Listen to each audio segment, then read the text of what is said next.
પપ્પાને ફોન તો કરી દઉં.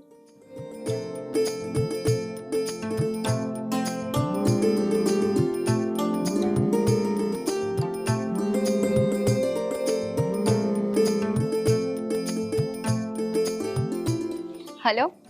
હા પપ્પા, કેમ છો? અરે કેમ છે બેટા, મજામાં ને? હું પણ મજામાં.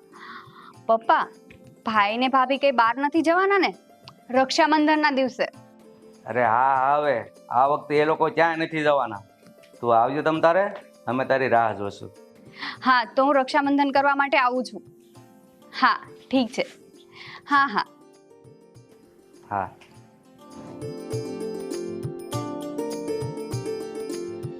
શું દાટ્યું હશે અહીંયા? જ્યારે હોય ત્યારે બસ મારે અહીંયા આવવું છે. એને ઘરમાં કંઈ કામ નહીં હોય, એને કોઈ રોકતું નહીં હોય ઘરમાં. બસ નવરા પડે એટલે ફોન કરી દે કે પપ્પા હું આવું છું.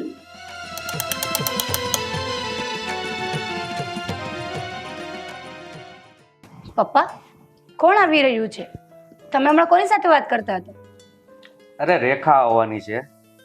દર વખતે તમે જતા રહો છો, તો આ વખતે એણે ફોન કર્યો કે જો એ ન જવાનો હોય તો હું આવું. ભલે નહીં આવે, સારું જ છે ને. તો પણ શું? કારણ કે કાલે જ હજુ કમલેશ કહેતા હતા કે આ વખતે આપણે ગાંધીનગર ફરવા જવાનું છે, એટલે તમે એની સાથે જ વાત કરી લેજો ને.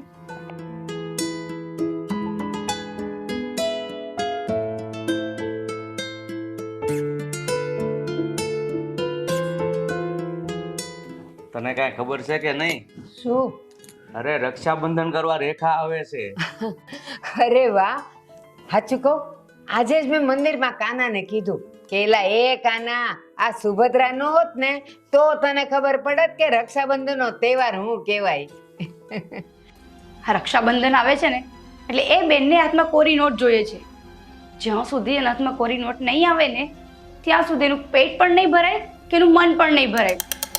મારે તો અહીંયા રહું ને એટલે ઉપાધિ ઉપાધિ ને ઉપાધિ જ છે.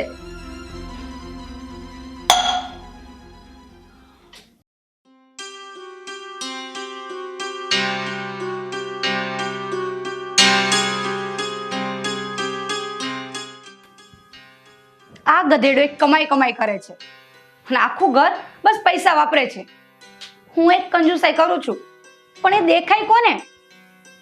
કમલેશ, મારે દવા લાવવાની છે. કમલેશ, મંદિરેથી જાત્રાની બસ જાય છે તો મારી ટિકિટ લખાવી દેજે ને. કમલેશ, આજે દોસ્તોને નાસ્તો કરાવવાનો છે તો થોડા ખીચા ખર્ચીને આપજે ને. હે ભગવાન, જ્યારે મારે જોતા હોય ને ત્યારે તેના ખિસ્સા ખાલી હોય છે. એ બંને માંગે ને ત્યારે તો કુબેરનો ખજાનો ખોલે છે.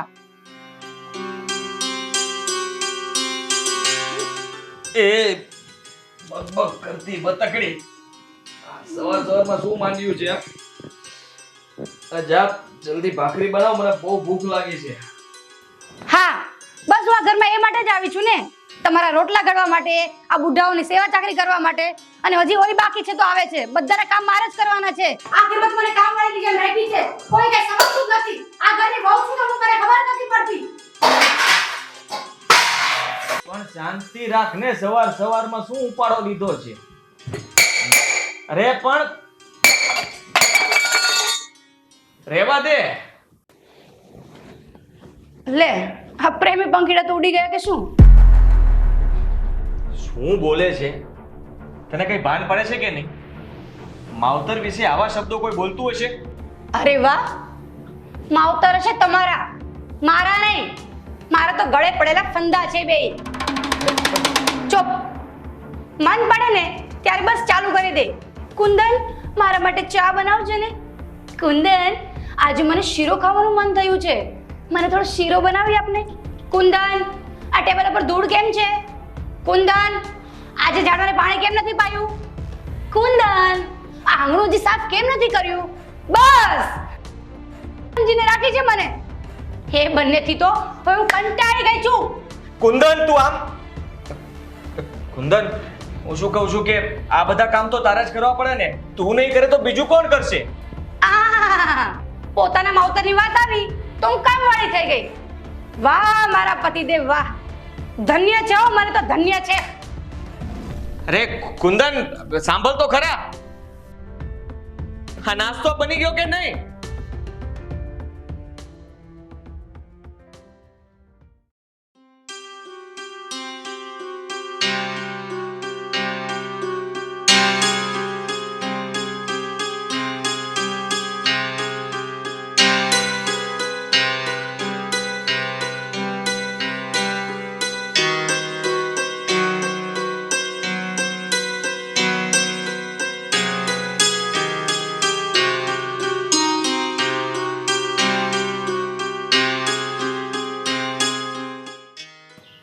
કુંદન,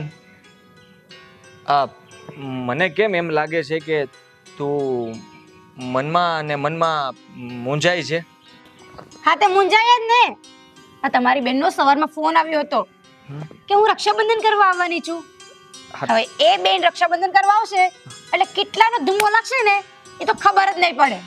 આ ઘરમાં તમે એક જ કમાવા વાળા છો અને બીજા આવા લોકો નજર નાખે. હવે એ આવશે તો આપણે ઘરે રક્ષાબંધનનો ખર્ચો થશે, બહાર જમવા લઈ જશું એનો ખર્ચો થશે. અરે છેલ્લે બાકી હશે ને તો મમ્મી કહે છે, બેટા બિચારીને નાસ્તો આપ થોડો, ઘરે ના આપીએ. એટલે તમે નહીં, તમે જ વિચારો કે આટલું બધું વિચારીને મારી અંદરથી કેટલી સળગતી હશે. અરે પણ એમાં આટલી સળગે છે શું કામ? આ બેનનો પણ આ ઘર ઉપર એટલો જ હક બને છે ને. હું ને તમે બે જ આ ઘરમાં ગધેડા છીએ, બાકી બધા તમારા પૈસા લીલા લેર કરે છે. ક્યારેક તો મને એવું થાય છે કે આ ઘર છોડીને કે દૂર જતી રહું. અરે કુંદન, બેસ ને, મારી વાત તો સાંભળ.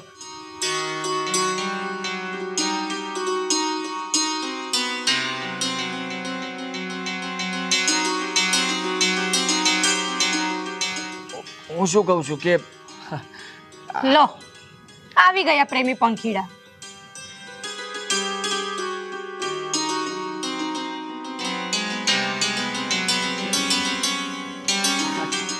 અરે પપ્પા, આ સવારમાં કઈ બાજુ જઈ આવ્યા અને આ શું લેવા ગયા હતા? અરે બેટા, એ તારા માટે સવાર હશે. આ જો 11 વાગ્યા, અત્યારે અડધી બપોર થઈ ગઈ.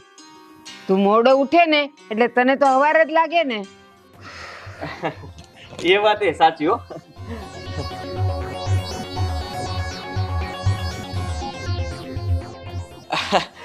મમ્મી, આજે કુંદને ભાખરી બહુ મસ્ત બનાવી દી. હા ખરેખર, ભાખરી ખાતો તો ને તો મને તો એવું લાગતું હતું કે જાણે આ બિસ્કિટ નો ખાતો હોય એવી આ મમરી જેવી ભાખરી હો. બાકી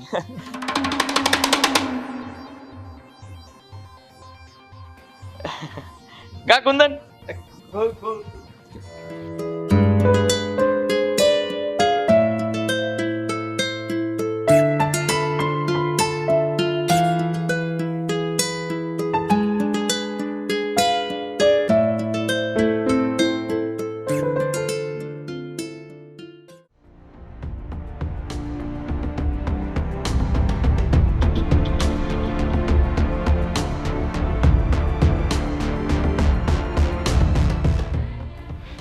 અત્યારે ચા નહીં મળે. હમણાં તમે જ તમારા દીકરાને શીખવાડતા હતા ને કે 11 વાગ્યા એટલે અડધી બપોર કહેવાય. બેટા કુંદન, મારે ચા નથી પીવી. હું તારા માટે કંઈક લાવી છું. ચાલ હું તને બતાવું. આને મૂક, ધીરે. આવ બેટા.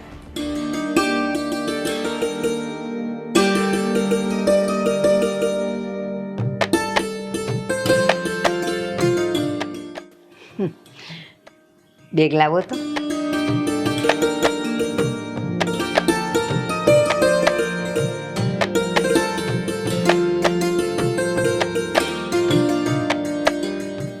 લે બેટા, ગમ્યું ને? તારા માટે સાડી. અને બેટા આ પર્સ પણ તારા માટે જ છે. અને આ ઘડિયાળ ગમી ને? બેટા આ બધું ગમ્યું ને? હા. જો બેટા, તમારી સાસુ તરફથી એ બધી ભેટ છે અને મારા તરફથી પણ.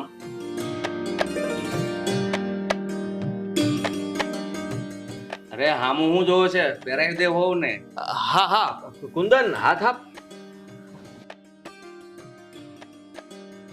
જન્મદિવસની ખૂબ ખૂબ શુભેચ્છા મારી કુંદન.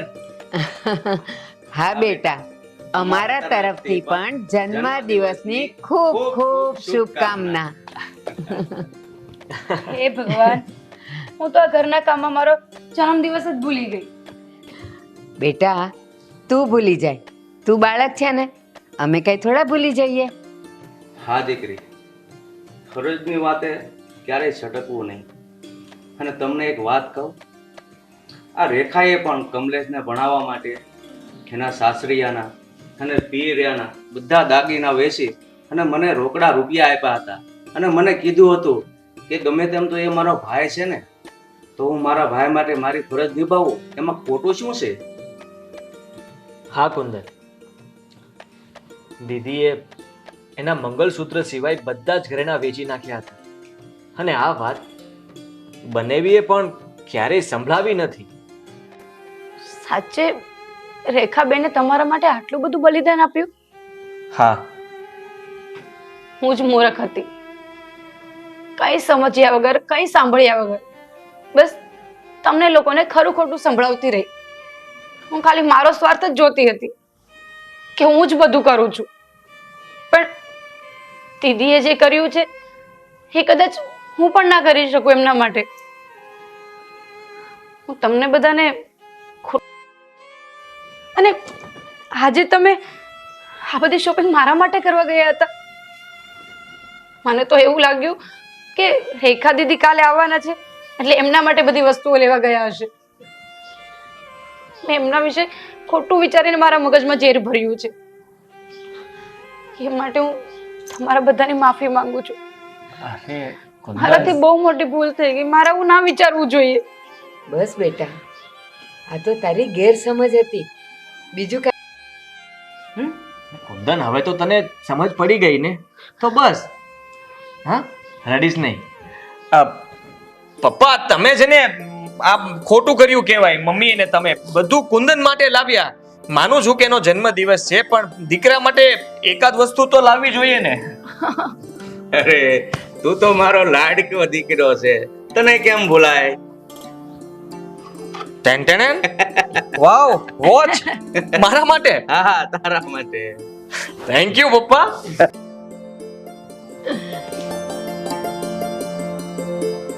નાનો હતો ને ત્યારથી એને ઘડિયાળો જ ગમતી. કેટલી ઘડિયાળો લીધી હતી રસ્તામાંથી. અત્યારે જો એક પહેરી છે ને એક લઈ આવ્યા. આ નવી. હા.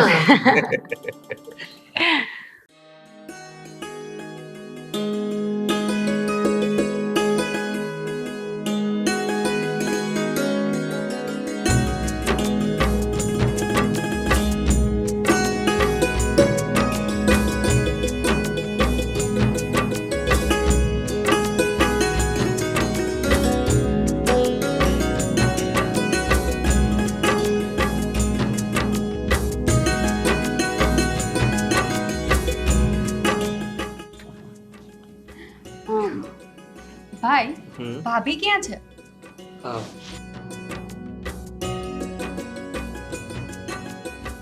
ખબર નહીં.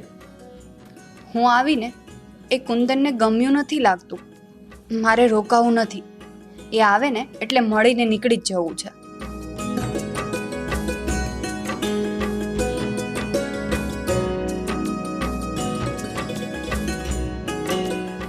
બેટા, ત્યાં બધા મજામાં તો છે ને? જમાઈ કેમ ન આવ્યા?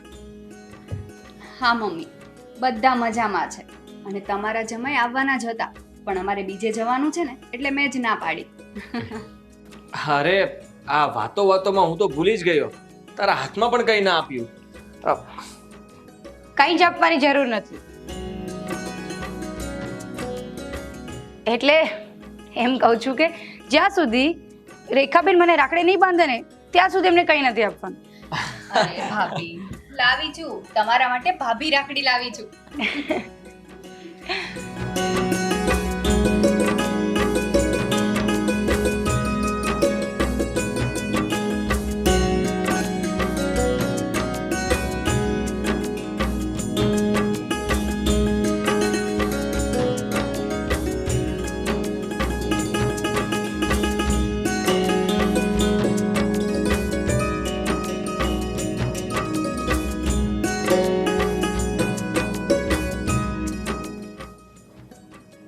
રેખા દીદી, જો તમે રડશો ને તો આ થેલીમાં જે કંઈ પણ છે ને એ બધું મારું, હો.